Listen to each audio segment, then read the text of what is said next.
What's up, everybody? Thank you for joining us on another episode of technically Raw-Thentic. This is special edition, which covers No Mercy. I'm Chubbs. I am One Take. Like, share, and subscribe. Comment. Facebook, Twitter, and Instagram on the screen. Check it out. Show Leah's. Tell your friends. Tell your parents. Tell your friends' tell parents. Their friends. So No Mercy is come and gone. And as predicted, not really, we did our predictions episode, and for right up towards the end, One Take was beating me by one. Did we end up tying? And no, because you got two wrong. I thought you did too. I got one. Lies. Yeah. No lies. We'll go over it real quick. So, liar. In the pre-show, Elias defeated Apollo Crews. Duh. We were both correct. Miz defeated Jason Jordan. We were both correct. We said that would happen. Yes. Bray loses to Finn Balor. I was wrong. I was right, yeah. Seth and Dean retained against Dabar. Sheamus and Cesaro. We both had that. Yep. Alexa retained against 4 other women. We picked that. She actually had to do more in the match than I thought they were going to have her to. Yeah. I like how they gave Nia sort of the Brock treatment, where early on she was removed from the ring for a while and then came back. Roman defeated John Cena. We both predicted that. Oh, yeah, that's right. Yeah. Enzo defeated Neville to become the new Cruiserweight champ. I predicted that. We still would have been tied if I just went with what I knew was going to happen opposed to with what I wanted. And Brock Lesnar retained the Universal title against Braun Strowman. I predicted that. Also, our over-under of 3.5 of In the Right Order, we had one wrong.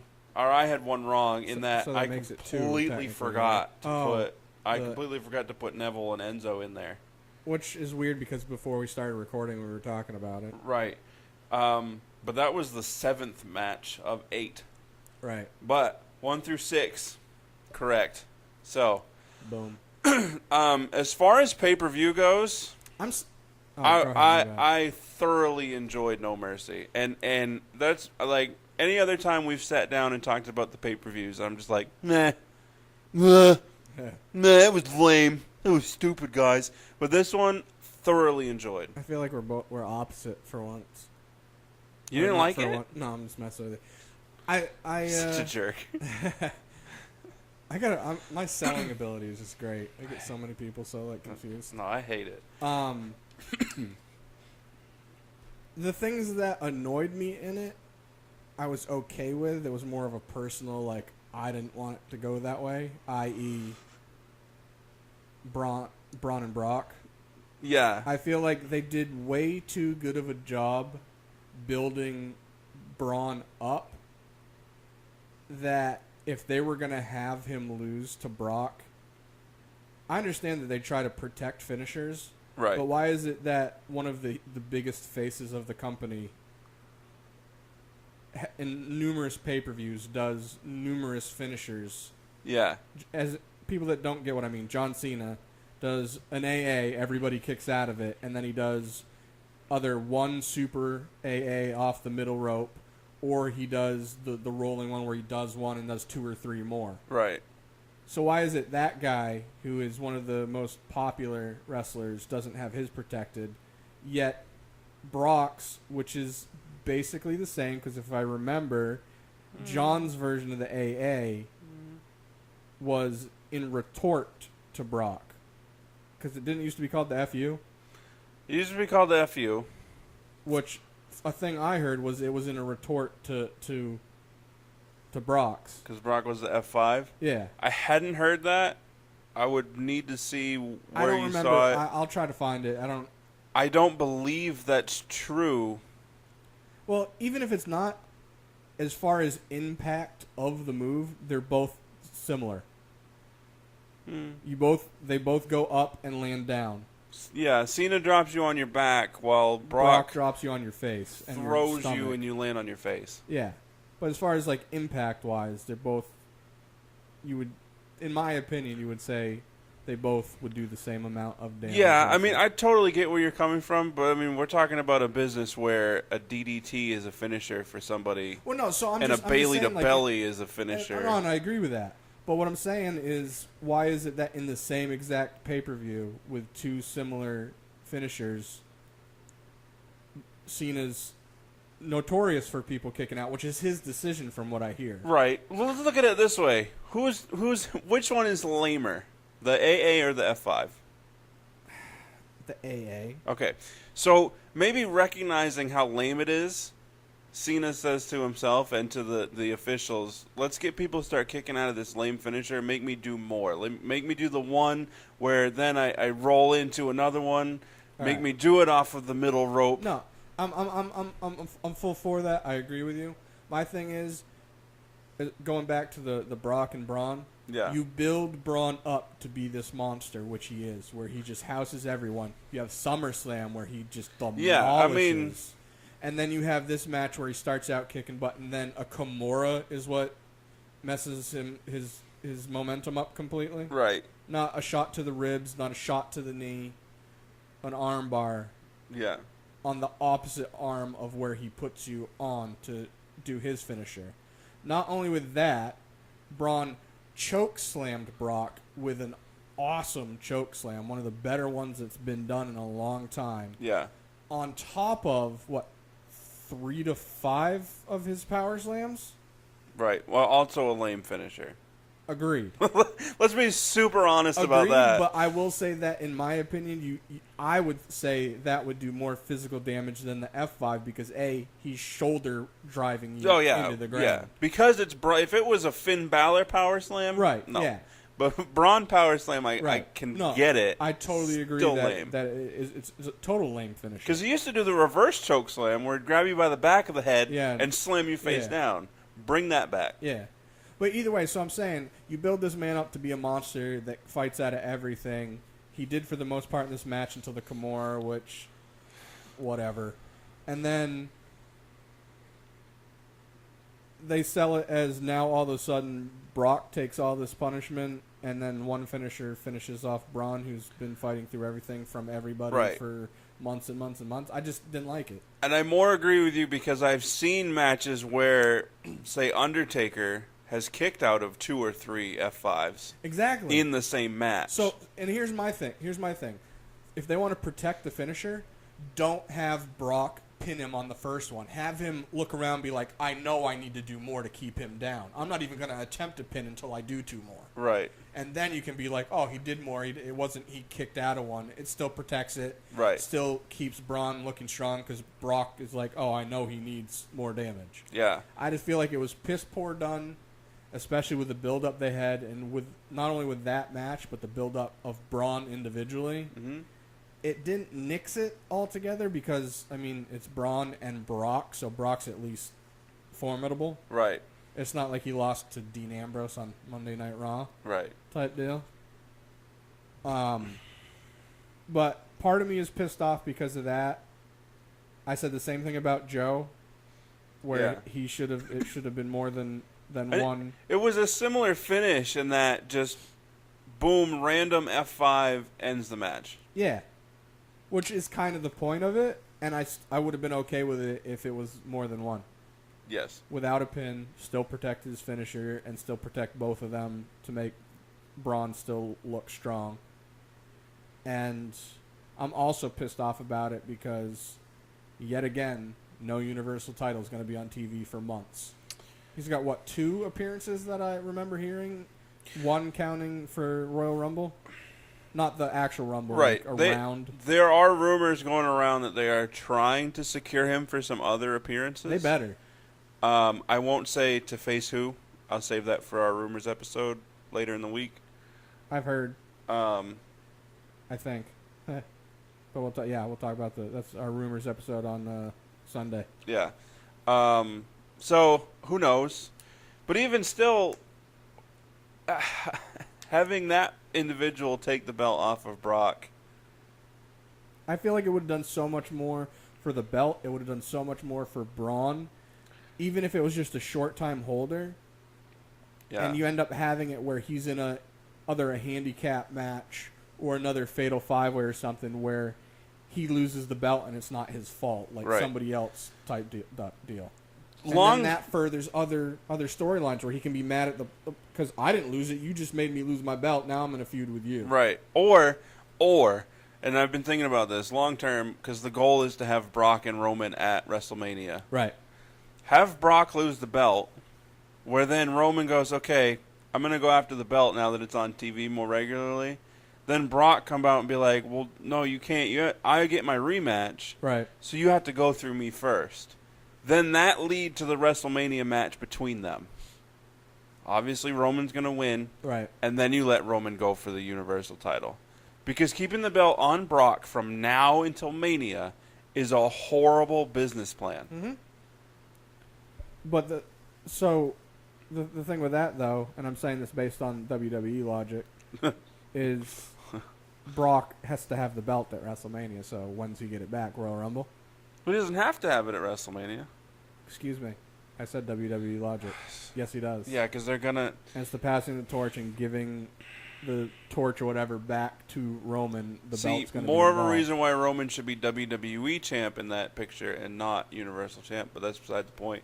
I guess have him win it back at Royal Rumble, but then you're going to have Roman win the Royal Rumble. And if you have, like we've discussed it before, it's in Philadelphia again. Mm-hmm. Roman, you want to push Roman as the face of the company. You cannot have him win the Royal Rumble for the second time in Philadelphia. So why can't they not have him win it, have somebody else win it, and it's a SmackDown guy? Because isn't the Rumble's cross-brand, right? Rumble's cross-brand, yeah. So have somebody in SmackDown win it. And then you start the feud, however, with Roman and Brock. I agree. However, WWE logic, Raw is the bigger show in their minds, so the Universal title is going to be the main event of WrestleMania. Right. So the winner of the Royal Rumble main events WrestleMania. See, the problem is WWE is turning into baseball in that they refuse to evolve. Not enough, anyways. Right. They'll do it, but it's sporadic and it's minuscule and it's just like there needs to be more of it. Yeah. But as we do transition into talks of Roman Reigns versus John Cena, great match. It's fine. We were both saying that after, their promos and stuff, we were looking forward to it. Right. You were saying more so than I, correct me if I'm wrong, that you were looking forward to it, but you thought you were going to be let down because you didn't. Exactly. This stage of Cena's career, he's not really going to put himself on the line. Right. And he did. It started out really slow, which I always have to say to myself, slow build, calm down. Right. Even my buddy Six, he messaged me. He's like, boring. I was like, it's called a slow build. Be patient. It was worth it. It was. In my opinion. It was a good match. Yeah. Even before it, when it was announced, I'm like, I don't want to see it. And I'd like to point out that these are two guys that don't know how to wrestle. Right. And I'm saying that sarcastic for people that don't know me. Right. And the funniest part about it is the chant started in the beginning. Rather than let's go Roman, let's go Cena, or whatever, it was just you both suck. People were so against this, even while it was happening. And I swear, Vince told them before they went out, he said, just keep going until one of you gets cheered. And it essentially was like that. Do you think the... well, I feel like this is a dumb question. Okay. All right, so obviously you don't necessarily know how the crowd's going to react.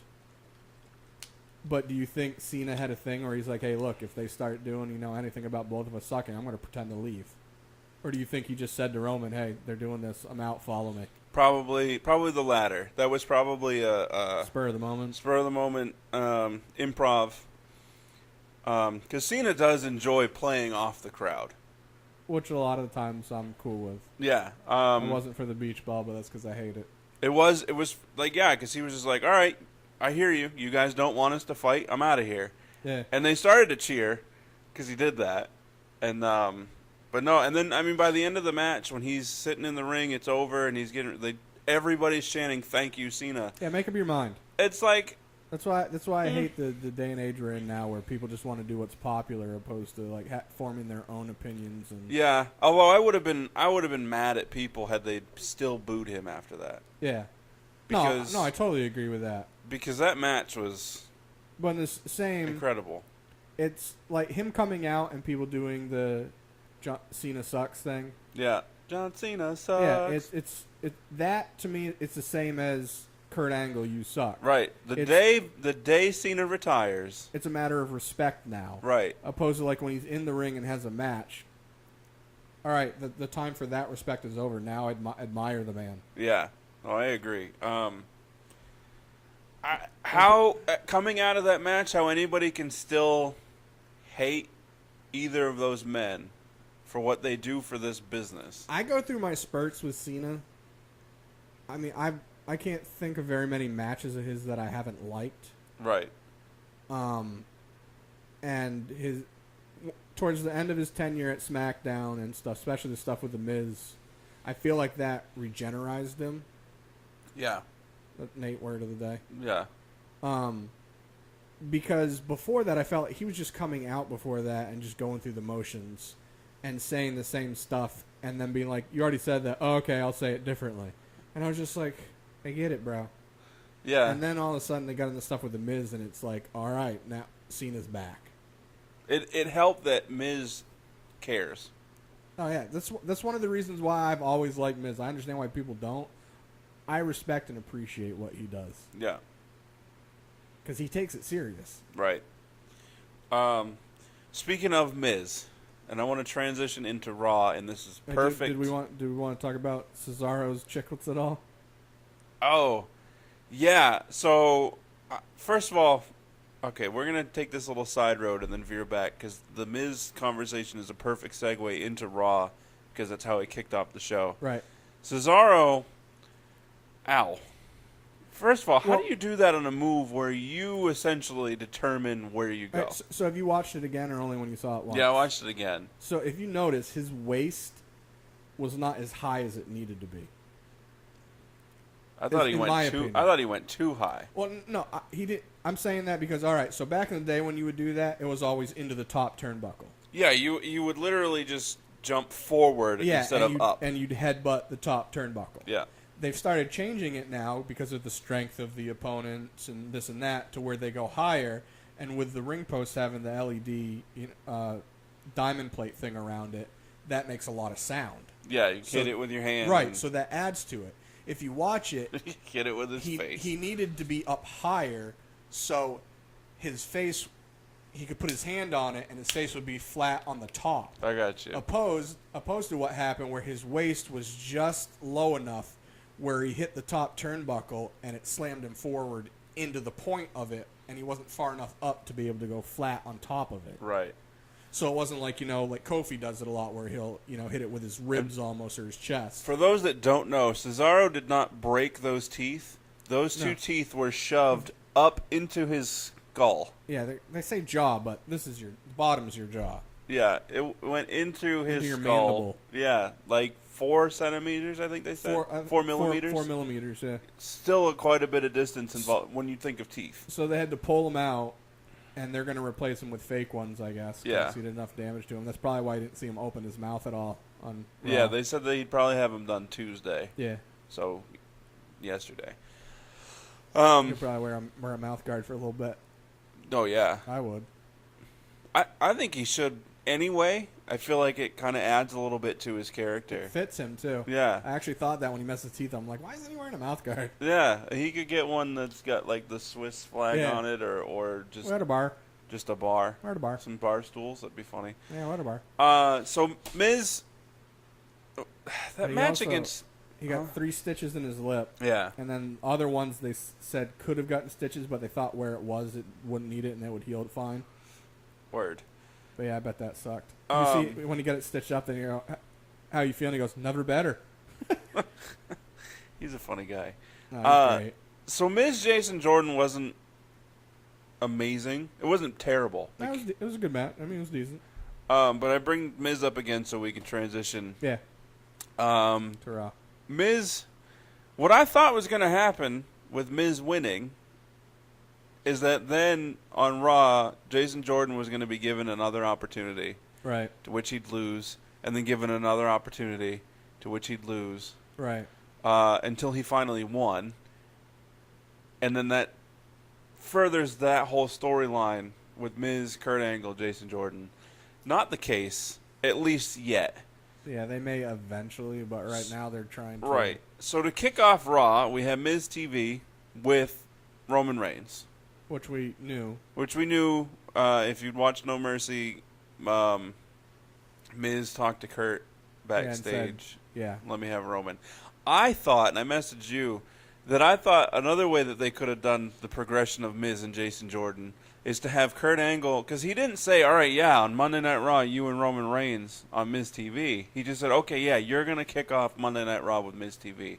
I thought he was going to do a little switcheroo, and then when Miz called out his first guest, it was going to be Jason Jordan. I mean, that would have been a good way to do that. It would have been, but with what they're doing, it wouldn't have made sense. That just makes sense in what's happening right now opposed to where they're Even going. though what they're doing doesn't make sense. Because let's face it, Miz and the Taraj cannot hold a candle to the Shield. It's still a remotely okay way of finding a way to reunite them, in my opinion. I agree, but Miz is the only one in that group that could hang with any members of the Shield. Subjective and dependent.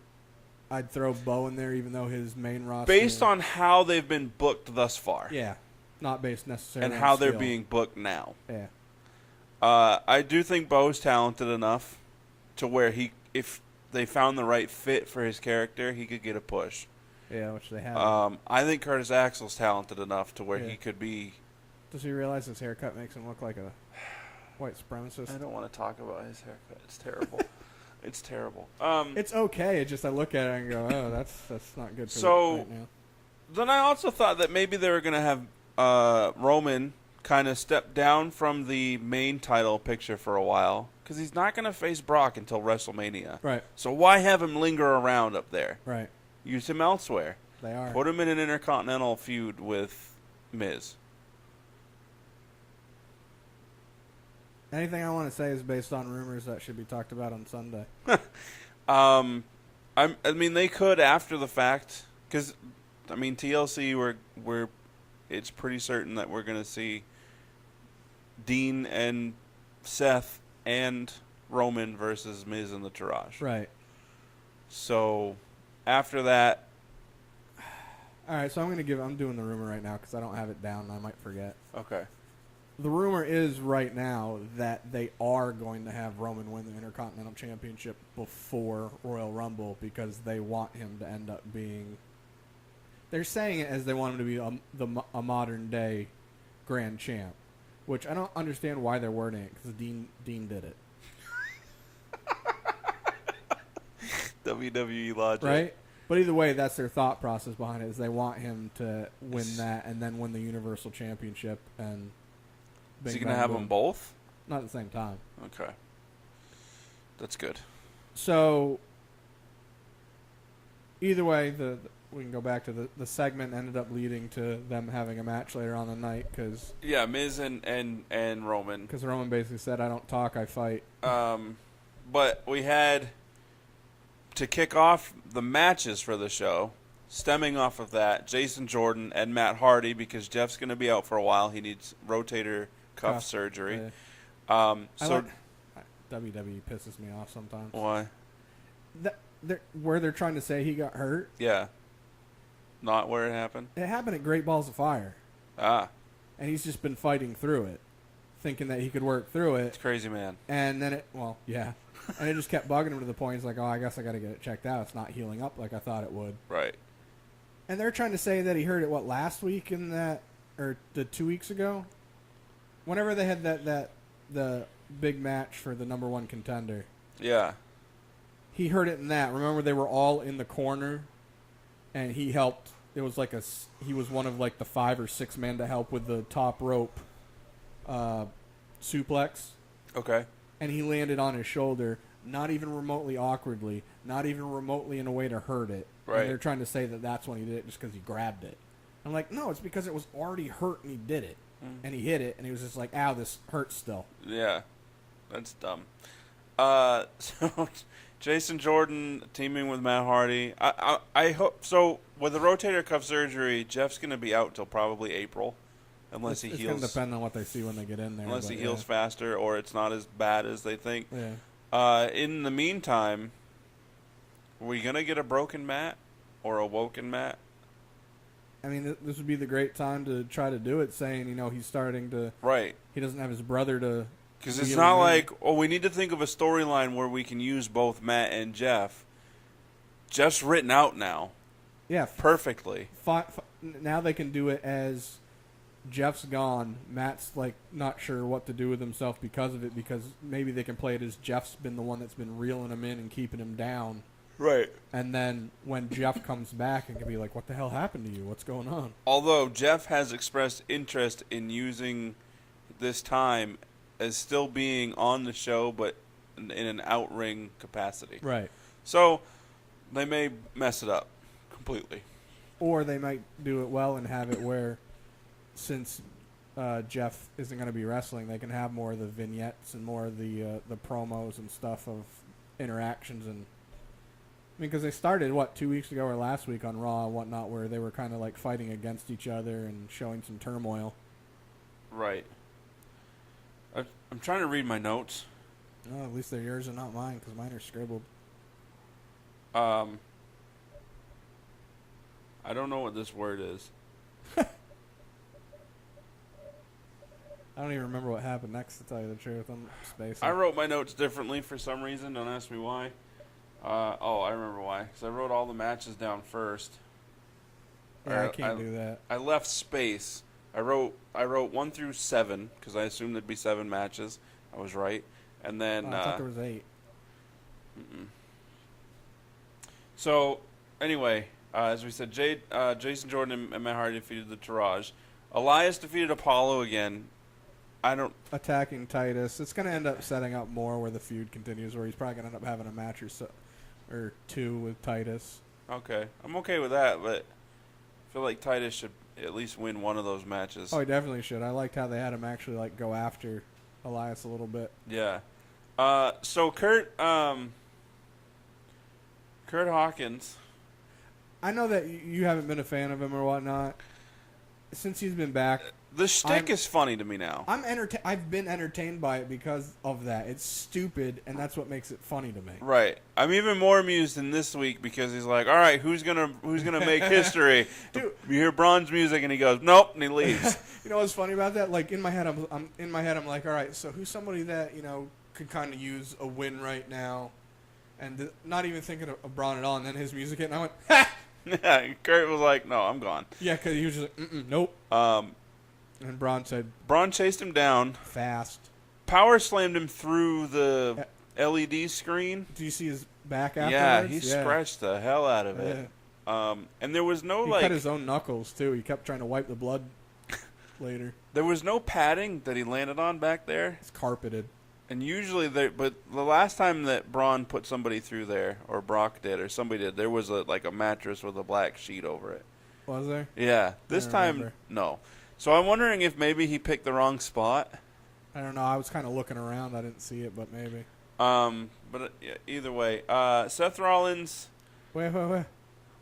Oh, my bad. Yeah. So after that happened, Braun went down to the ring. Sorry, I completely spaced that I was even talking about. Braun went down to the ring and said that he wanted to fight somebody.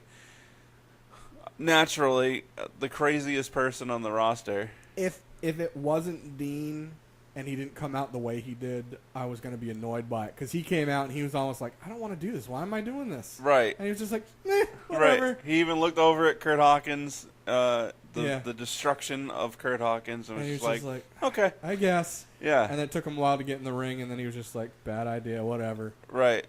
Braun defeated him, correct?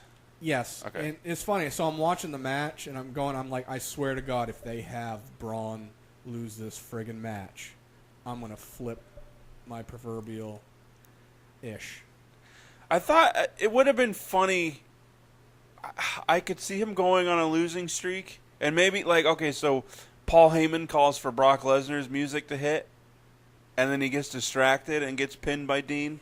Yeah, if they could have done a distraction type win, or even if Seth would have come out, yeah, then I would have been okay with it. But just a one-on-one with anybody, no. So after the match, Seth Rollins tells him that was dumb.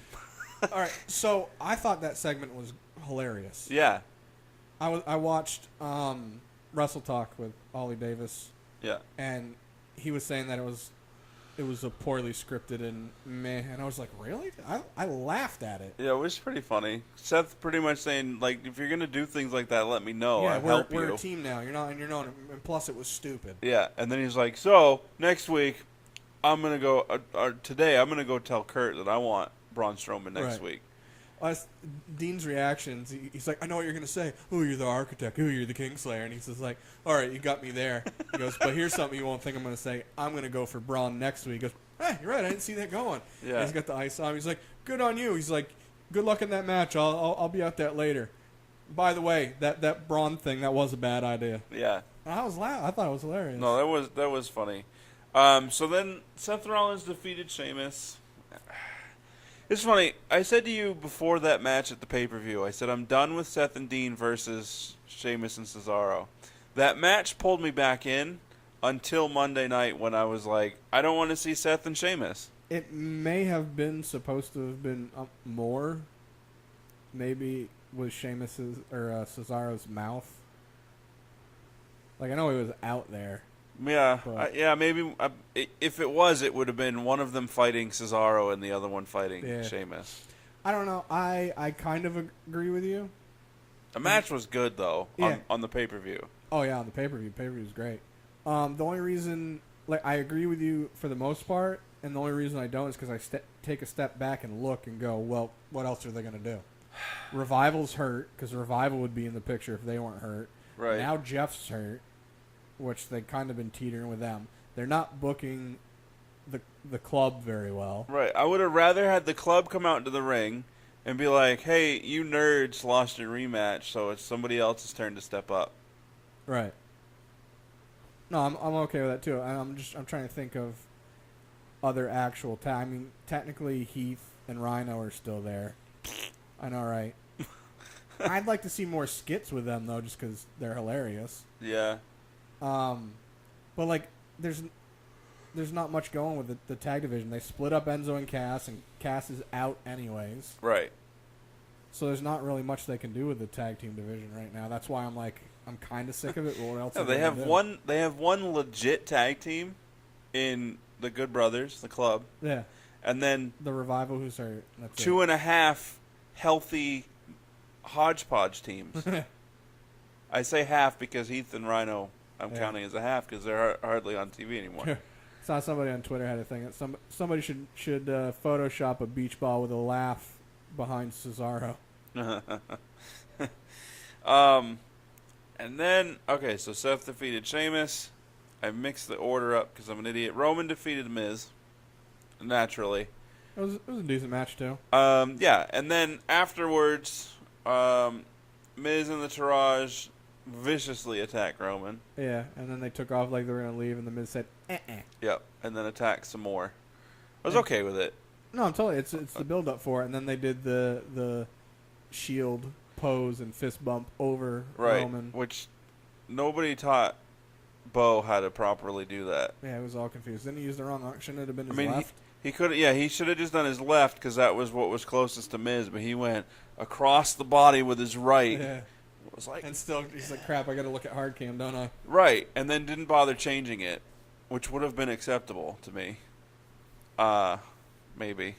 Well, I mean, it would have looked dumb, but in the same, you could look at it as they're not the Shield. They don't know what they're doing. True. So the flub ups. Okay. And